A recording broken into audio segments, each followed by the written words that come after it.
Good morning, good evening, good afternoon, whatever time you're watching this, Jaden, and anybody else watching it. This is day 47 of Digital Daddy in Dubai. And maybe I say this every time I get on the call or on the recording that today is an extra special day. Obviously, number one reason why it's special is because I woke up. I woke up in a five-star hotel. Um, but what made it even more special is today I met up with a team of people that, believe it or not, I'm going to be heading for a job role that I got told about. Um, it's the biggest opportunity for a job I've ever had in my whole entire life. Um, and I accepted the role. Okay. I accepted the role that I've been given. And today was the day that I had to meet the team to get an update on everything that was happening. And I chose to wear this drip. And Jaden, if you don't understand what drip means, it's what you're wearing, right? What's the drip today? So the drip is extra fine blue, white, and orange. That was just what it is. And I want to big up the man who provided these glasses, this the Spectacle Factory. This is their address. Prestwich, Manchester, 0161 768 773. My good friend Tim from Spectacle Factory has provided these baddies. And I really appreciate you, brother. I've sent you the link, so make sure you like, subscribe, comment, all of that good stuff. But going back to why today was extra special, right? So I was meeting up with the team for what I'm working on next. But as well as that, um, there are five people in life, Jaden, as you get older, that you want to become really good friends with. One is an accountant. Yeah. Now, if you're a job person, it doesn't concern you, right? But if you're a business owner and you want to make serious wealth, um, and all of that stuff, then you need to have a good accountant as a friend, a mechanic, solicitor, uh, a doctor. Well, that's not as important actually. A hairdresser, if you've got hair, it's important. You've got a good hairdresser. And the fifth one is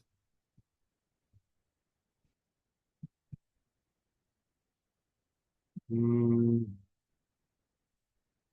dentist. It's good if you have a good dent. If you know a good dentist, covers most things, right? So anyway, today I met up with my new accountant, Andrea. I will tag her services on this video, but maybe in fact, not on this video, but I'll tag her in the next one, right? Because we didn't finish our conversation and I had to leave. And I actually broke my fast. So today I didn't fast. I ate lunch at about 12:30. And Jaden, you're not going to believe this. I had sushi today after I don't know how many years. I think I stopped eating sushi after you were born, actually. Anyway, so I had sushi for the first time in many years with chopsticks, and it was great. And my chosen location today, as you can see, is very colorful. We are in the Marriott Marquis in Business Bay. and it is a breathtaking place. If you can see how big the sky is, yeah, it's pretty epic in far as how it is. Look how big the walls are. So this is my chosen place for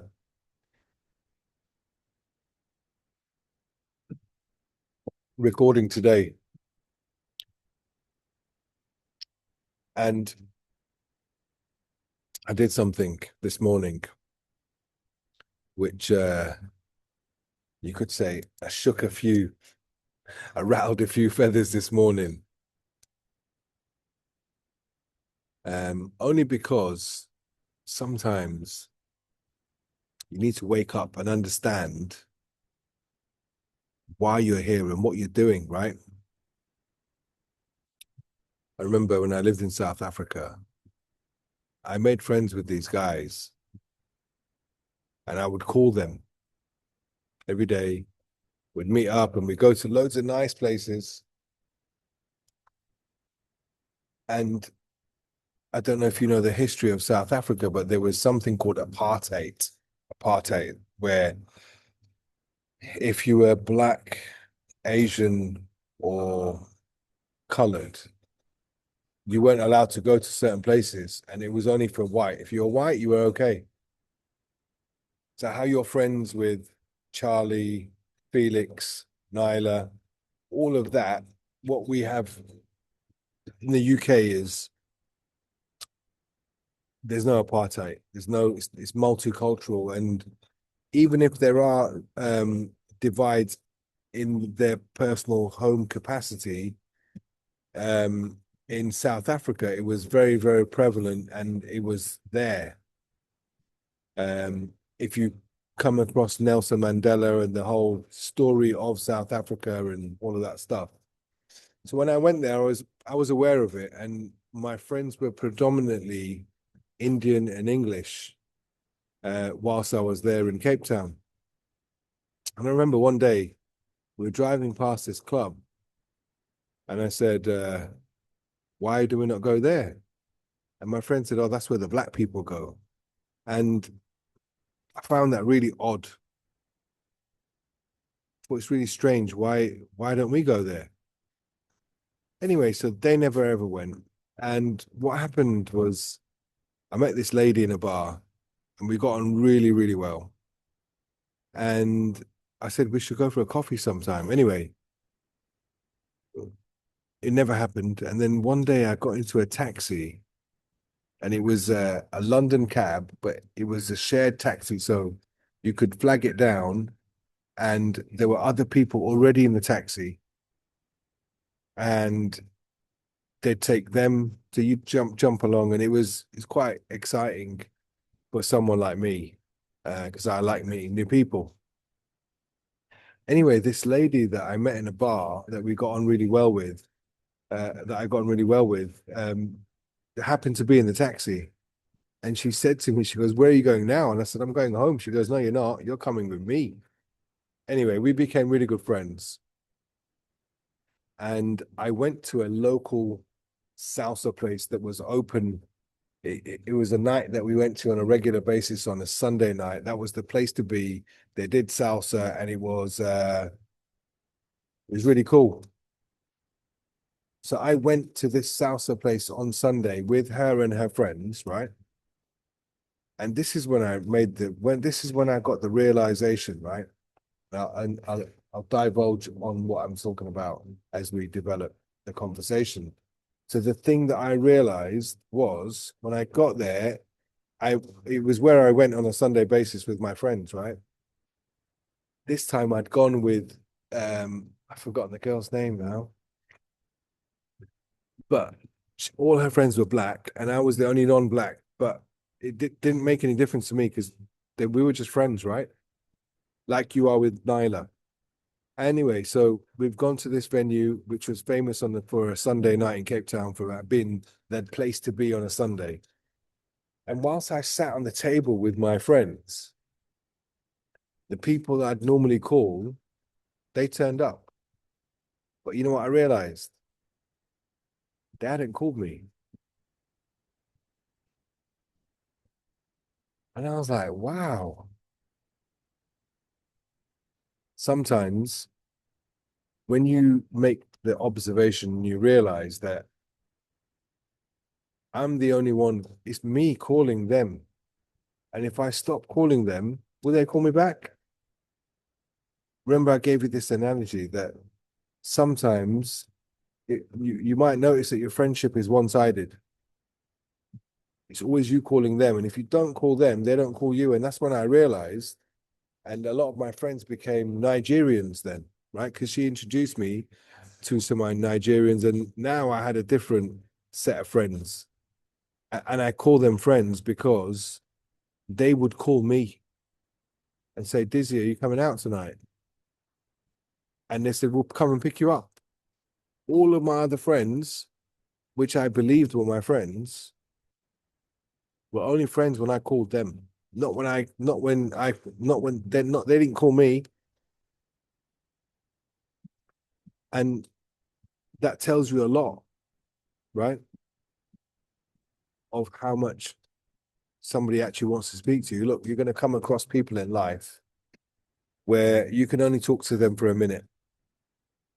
Then there's going to be friends or people you know that you can speak to them for 5 minutes.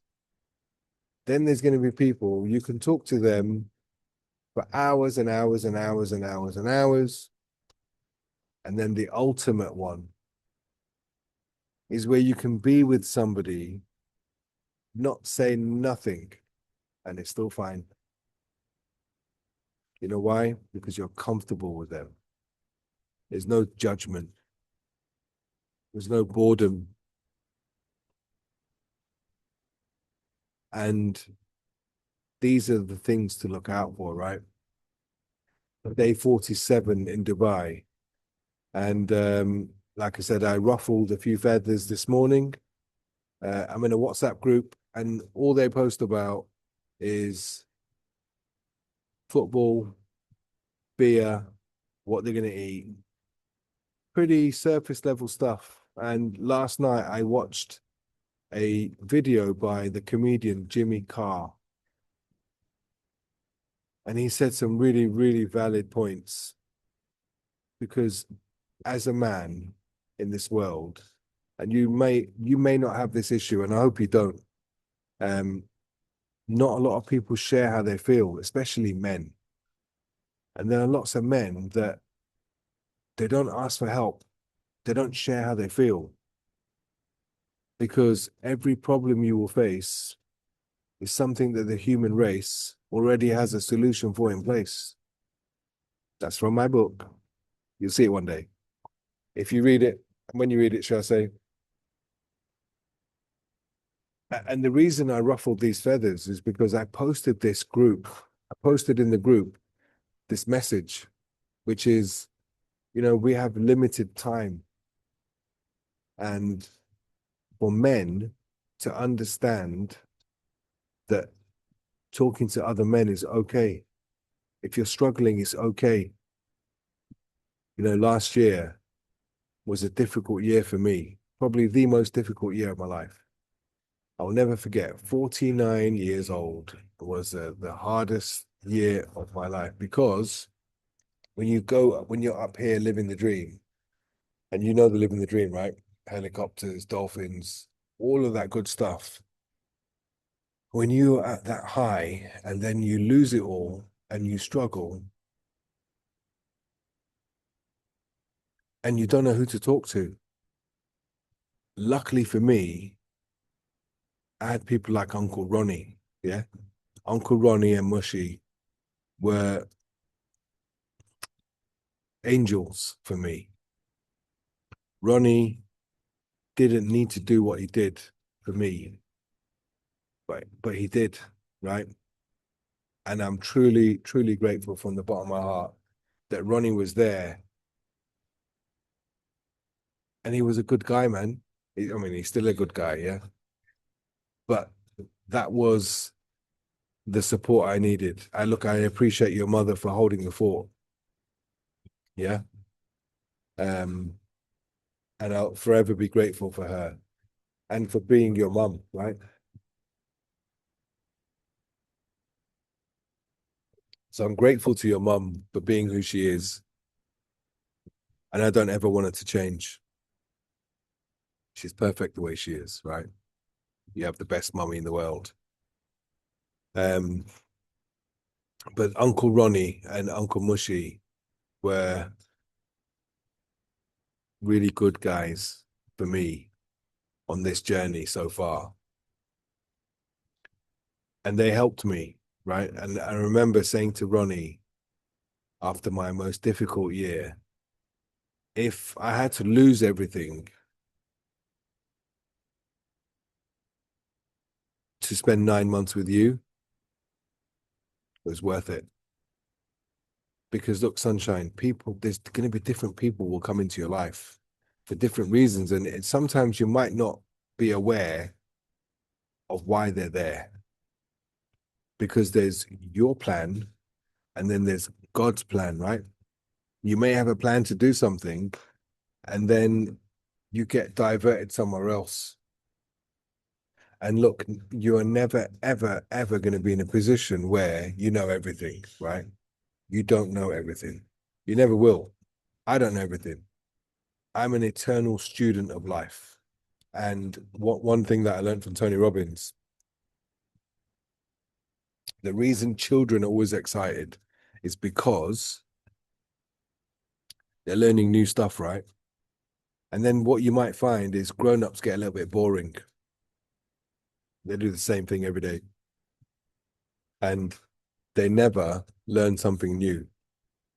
So right now, look, your daddy, the storytelling hairdresser, because that's what I've become, right? Um, I'm a great speaker, but what makes a great speaker is a great storyteller. Because people want to listen to stories, right? And your daddy has learned the art of storytelling. And I'm not scared of saying it on stage or on audience or on I believe it or not, I used to be scared of doing it this way. I was scared of doing it. And I remember telling Nilesh Kaka, I said, I don't know what it is. Can't do it in front of a camera. I can do it in front of audiences of thousands, tens of thousands, 100,000. Doesn't matter how big the audience is. Give me a mic and I'll get on the stage, right? But I had a what's the word? I had a fear of I don't know what to say. There's nobody looking at me. I'm just looking at a camera. Obviously, look, I've got the hang of it. And again, I'll say it. The greatest part of my day, every single day, my 86,400 seconds, my best way, the most enjoyable way of me spending it is creating this video and putting it on YouTube for you.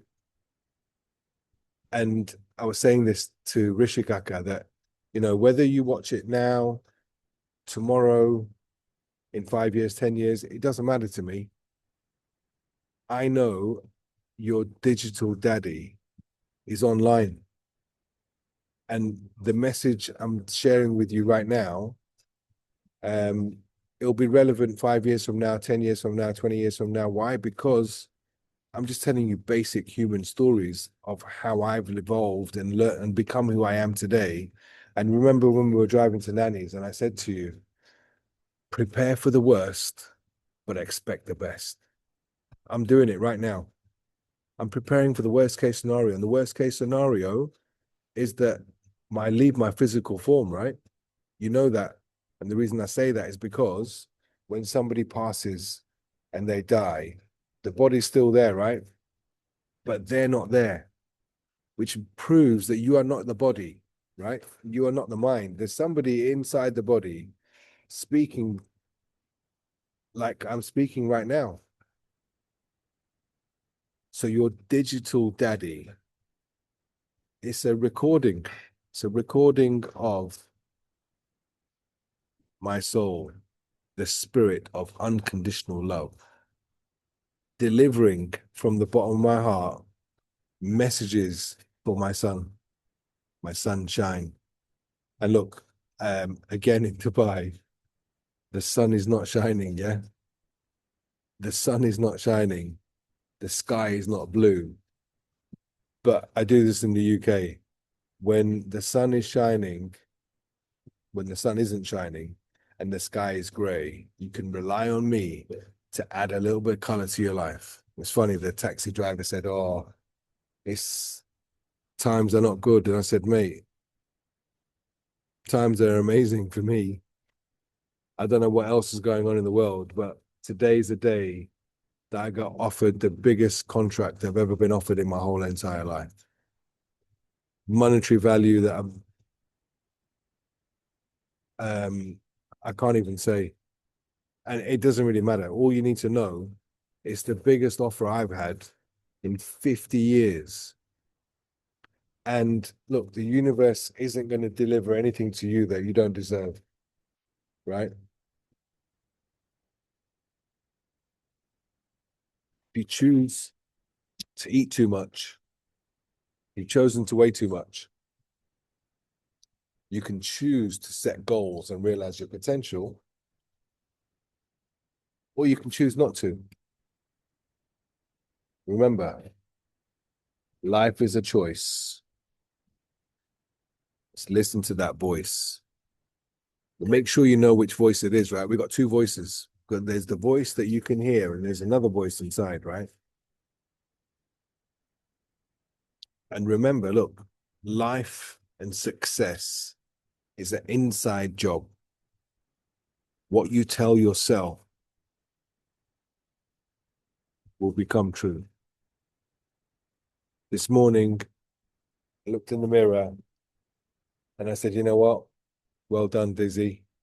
Well done for believing in yourself. Well done for making it happen.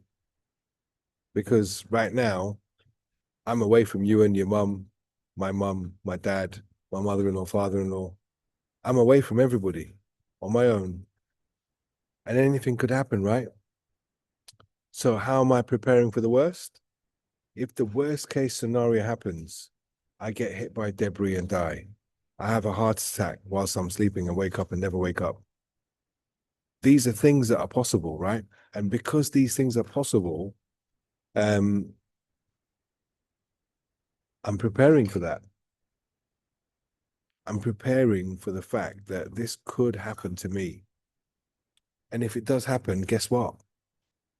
I've made these videos, right? I've made these videos, and I don't think the average daddy will have recorded lots of videos for his son or daughter.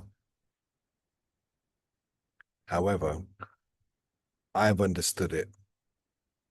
And because I've understood it, I'm doing it. Remember, there's three types of people in the world: ones that make things happen, ones that watch things happen, and ones that say, "What the hell happened? 1 minute you were here, now you're over there." It all lies in action, son. But you're not going to take action unless you know what you want. You can't be what you can't see. You must see it in here for it to exist out there. Okay. So on that note, it's been the super fly day 47, Daddy in Dubai. Wow. What a day and a day. A day and a day that I will remember for the rest of my life. A day and a day that could change your life forever. Now, if you're watching this, it doesn't matter when it is you're watching it. If you wake up tomorrow morning, it's reset. You have fresh 86,400 seconds and you get to choose how you spend it. So remember, if you're watching this, you are awesome. You are capable of doing amazing things. Believe it. So, sunshine, I love you to the moon and back. Stay safe, stay happy, stay true. Straight to you and what's in your heart, yeah? Don't be afraid to tell people the truth. Sometimes they may not like it. As long as you're telling them what's in your heart, you'll be there to play your part. Ooh, ooh.